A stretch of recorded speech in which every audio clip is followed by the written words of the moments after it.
Hello, I'm Stan Boney. I'm Lindsay Watson. 3 weeks ago, we reported on structural problems at Youngstown's Park Vista independent living apartments. Since then, the 60 residents have learned the problems aren't as bad as originally thought. There's no immediate danger of anything collapsing, but still some of them have filed a lawsuit to get the garage reopened.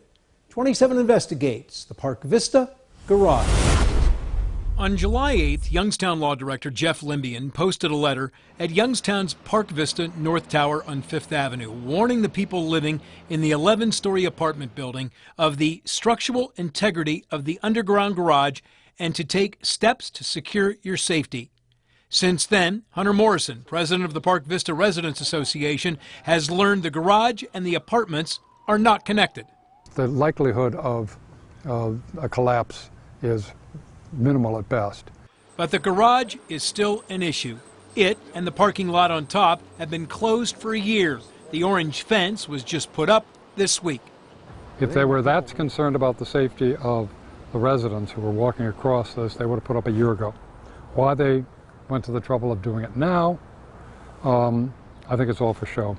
The elderly people living at Park Vista who were promised an underground garage with access to an elevator have had to park and walk for a year. In 6 months, this is hell. This is really awful if you're 80 or 90 years old and if your car is snowed in. Morrison provided pictures inside the garage, some of which showed a large area of the ceiling that appeared to be deteriorating. Morrison called the repairs routine maintenance and doesn't think it would be too expensive to fix. Nothing has happened. So with the help of lawyer Bob Clyde, a magistrate in Youngstown Municipal Court allowed the Park Vista residents to put their rent payments in escrow.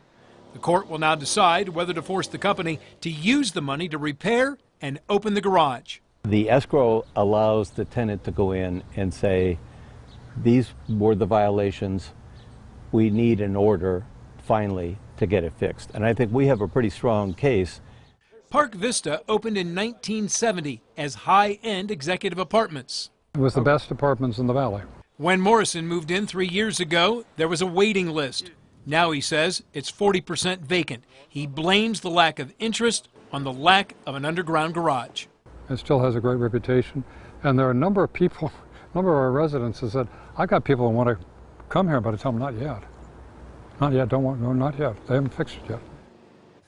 We have tried repeatedly to talk with Park Vista's management about what's happening with the garage at the North Building, and no one has returned our calls.